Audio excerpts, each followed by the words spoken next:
Okay, at this point, I can hear you saying, "What if my strips are uneven? What if they're not the same length?" I promise you, it won't matter when this thing is all put together. Keep on, keep on.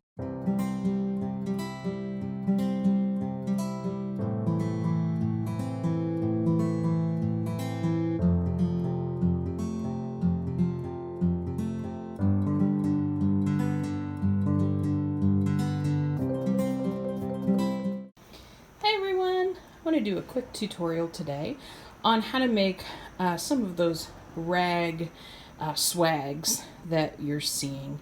I happened to go to the dollar store today and I found these, I think these are fat quarters in Halloween. Now, if you have Halloween vintage fabric, kudos to you. I don't have anything such things, but these were some colors that I found. The other thing you could just use is scrap. So here's some scrap fabric. I'm a mask maker, so I always have lots of scrappy ends. I love this vintage fabric here, but you could use scraps from your scrap bag, and in this one I want to do a Halloween theme one because my Halloween decor is pretty sad at the moment. I also have some ribbon, so you can use both fabric and ribbons.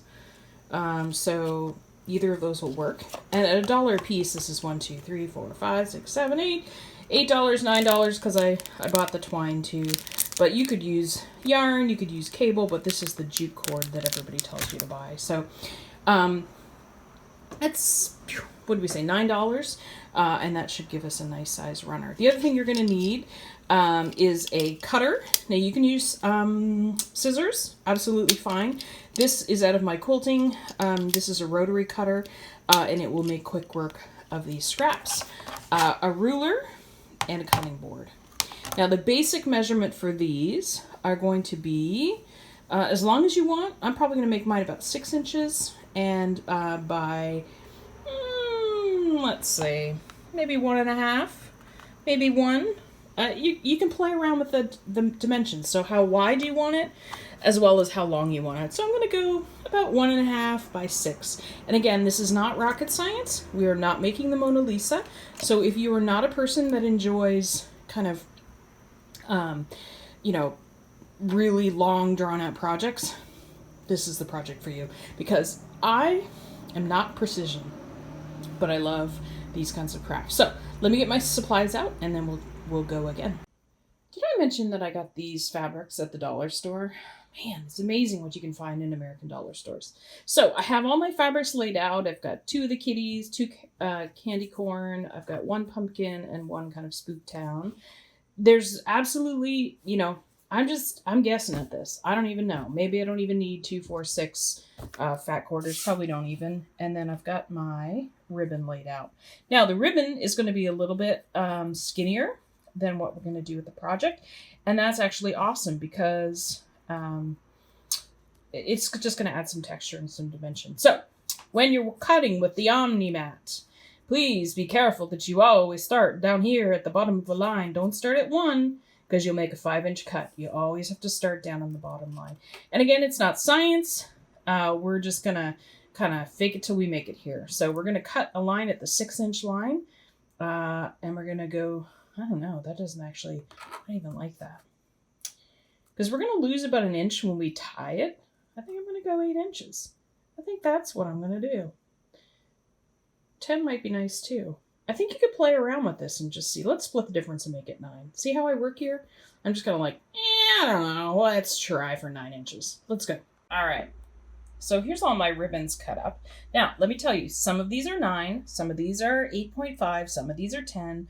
I did not bring out my ruler. I guesstimated it, and it's going to be all right because you want that scrappy look. So you don't want to be controlled and really being cautious with this. You want it to kind of look a little scrappy. So, and that just happens to hit my aesthetic. So these are roughly 8 to 10 inches long. And then you're gonna eventually tie these over. So they're gonna be halved. Then that's gonna create some of the bulk in your swag. So On to the next. When we start carving up fabric, you really do, some of these don't matter. It doesn't matter what way you carve up this fabric, it's really not going to matter. But on this one, it is going to matter because you can see there's actually words. So I want to be cutting the strips this way.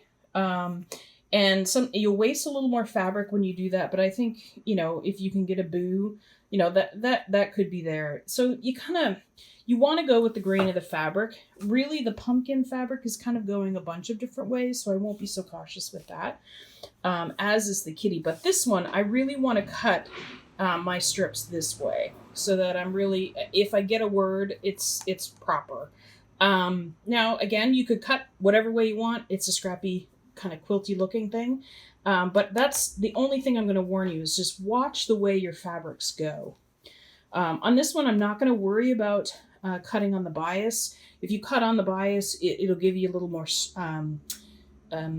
more elasticity. And I'm not even worrying about that at this point. This is just purely aesthetics. So I'm going to want to cut straight up and down. So what I'm going to do is going to make my strips 1.5 inches wide. And then I'm going to make them, what did we decide on? 9 inches. Let's try 9. Again, you can make it long, short, whatever. It could be based on where you want to put it. Is it a tiny place? Is it a big place? I'm thinking mantelpiece, so I want a little bit more of a statement piece. So here we go. We're going to cut up this piece. Okay, at this point, I can hear you saying, what if my strips are uneven? What if they're not the same length? I promise you, it won't matter when this thing's all put together. Keep on, keep on. All right. So now this is what we have. All of our 1-inch strips. I think they're somewhere around 1.5 inch by 10.5 inch. Anyway, like I said, it really doesn't matter. All right. So here's where the metal meets the rubber, meets the road, meets the whatever. What you want to do is fold your piece of fabric in half. Again, if it's cockeyed, if it's a little bit off, I think that's fine, but you want to fold it in half. What I'm doing is putting the front of the bow here. You're going to pull around the tail and slide them up and through that hole. And I'll do another one of these, so please don't panic. Then it's basically like a tie.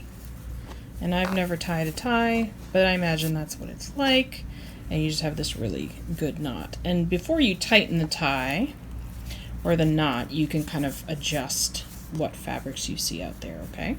So that's how you're going to tie on. Now, some people hook it, to make it tight.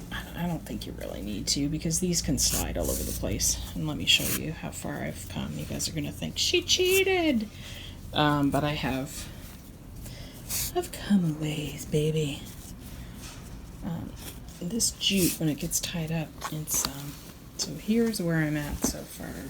So you're just gonna take the tie and kind of puck it up next to the next one. You just don't want to see any jute or any string or any yarn, whatever you're using.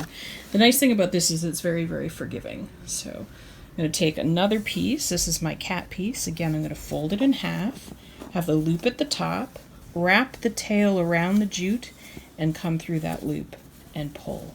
Okay, and as I'm pulling, I can adjust to make sure there's like a nice little cat's eye there, and then I'm pulling, and then it is okay.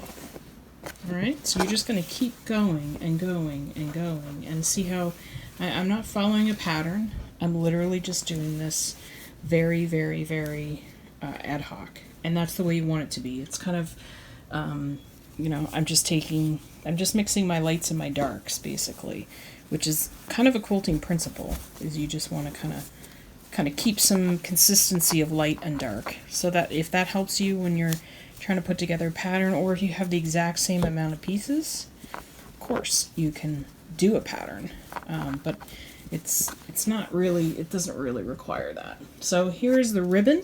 Again, it's the exact same thing for the ribbon. Fold it in half, loop it at the top, wrap the loop around the jute, tuck the tail through, so you're getting both the jute and the hole, and just pull her tight.